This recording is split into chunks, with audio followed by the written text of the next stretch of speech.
Throughout history, it becomes necessary for a people to purge themselves of a certain unrecalcitrant element amongst their people. Individuals who have grown up under the old order, individuals who have grown up in servitude, and they still have a taste for it. And it becomes necessary to deal with that specifically, because you have individuals who grew up under the old system, but they still have a taste for it. Why, they have some fond memories from their time back in those days. They look back at it with nostalgia. They have no desire to be empowered. Why, they just want to hear about how they gonna get by.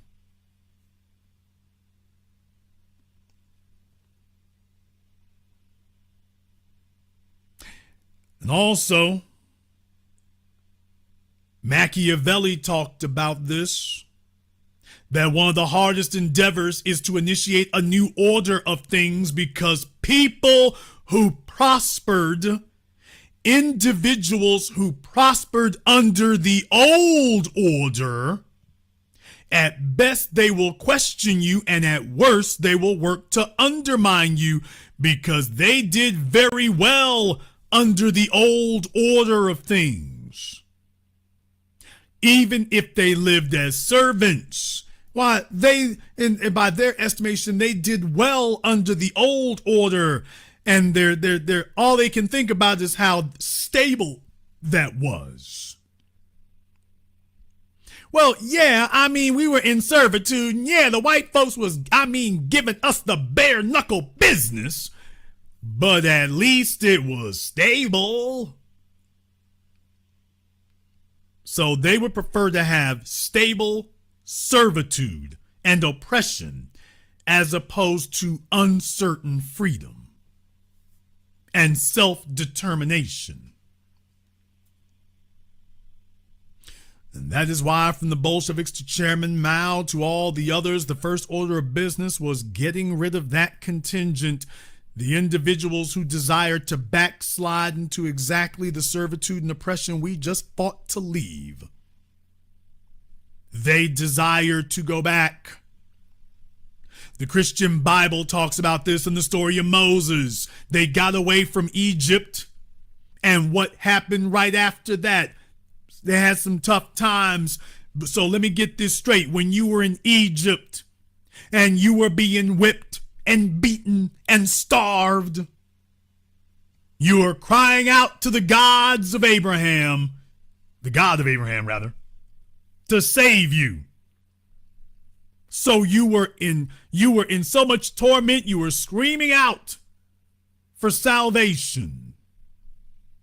And just as soon as you got away from Egypt, because you told yourself nothing could be worse than being here, and as soon as you had to go to a new place, you started talking about, oh, it ain't as nice here as it was in Egypt. That was nice? You had individuals murmuring about how great things were back in Egypt, how much better it was back there. You mean the place where you were being beaten and hanged and raped and starved?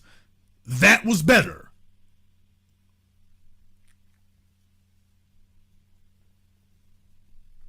So you have been warned about that now for millennia. You've been warned about that tendency among people for millennia, that even once they have been rescued from a circumstance, you'll have those who will sit there and look at it and start making and comparing notes. They are the weak.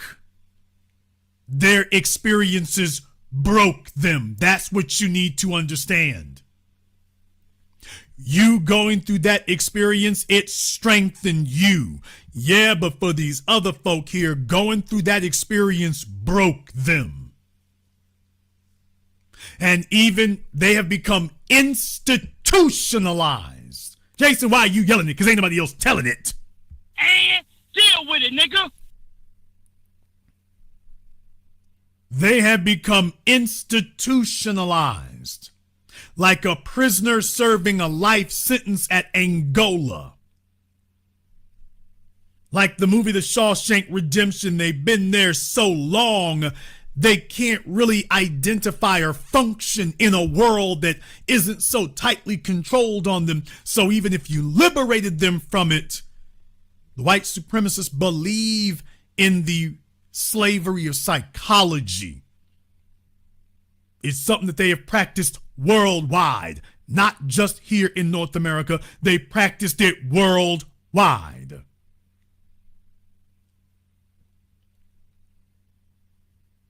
So anywhere and everywhere they go, they program the people like a prison. You figure you have to treat people well to get them to stand still.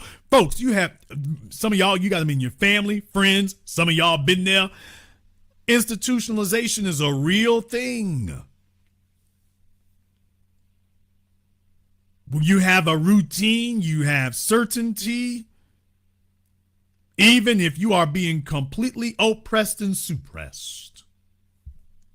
And so you see, the prisoners who still have a free mind are standing next to inmates.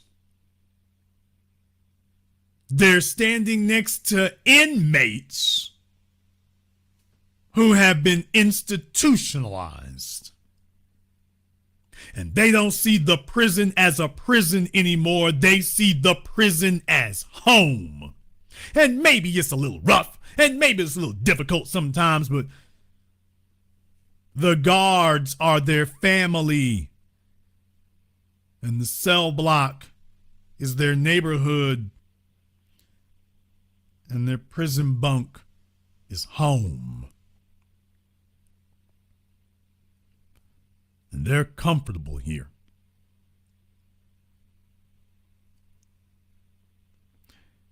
They're comfortable here.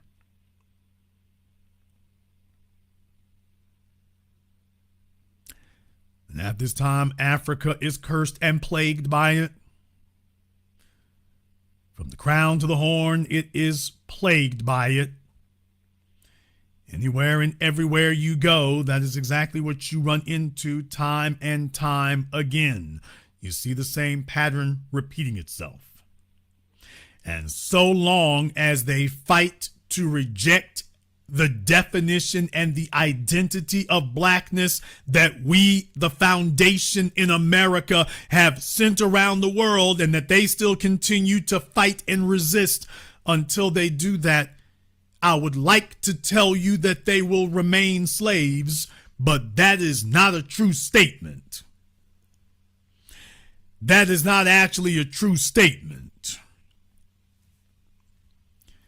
It's not true. The goal of the Afrikaner and the white supremacist is not a subjugated black minority. The goal of the white supremacist and the Afrikaner is the extermination of the black population.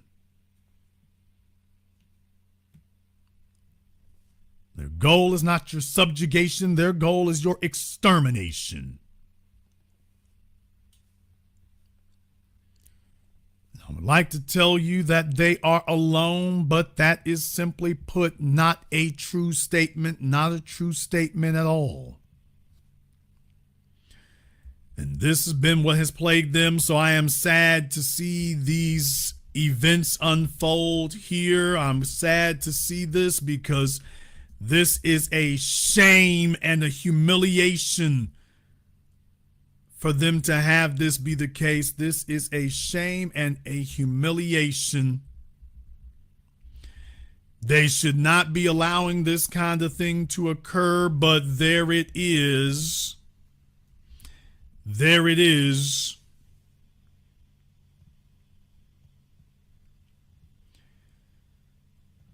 So we will keep monitoring the situation. We will support it in any way that we can. But if you thought that the Afrikaners were gone, You have been given a brutal wake-up call. They are alive and well and still at work, and they've got help. And I've said before here that I've been ahead of this before anybody here. I delineated myself from the old niggas decades ago, but if you think the old niggas are just a problem in America, no, it's not just here. All over the place, the white supremacists realize that they got folks they can work with. They got individuals in the older generations they can work with. You would figure that the people who's quote unquote suffered the most would actually be the most offended by it. And it's actually the opposite. They're the ones most at home. It is those that did not come up under that have emerged to be the most resistant and combative. And that's why they keep desperately attempting to treat us like young old niggas. So every time they deal with us, they try to deal with us the way they do the old niggas. And then they realize, that's not really happening. Not really happening and not really helping. It's not really going that way.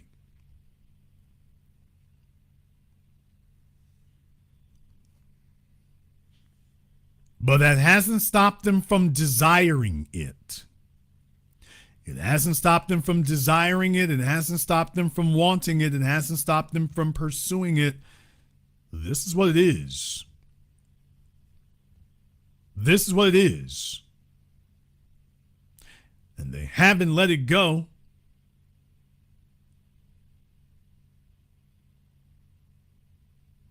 They haven't let it go, people. Not at all. That's the warning for your and my generation.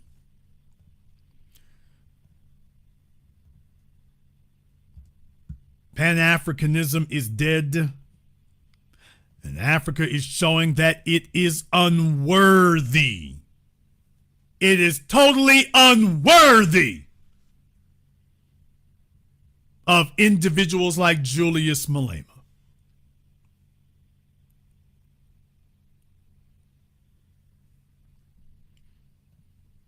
However, you might disagree.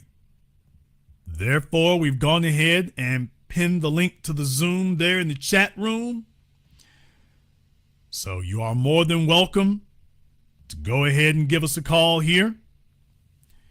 You're more than welcome to go ahead and do that.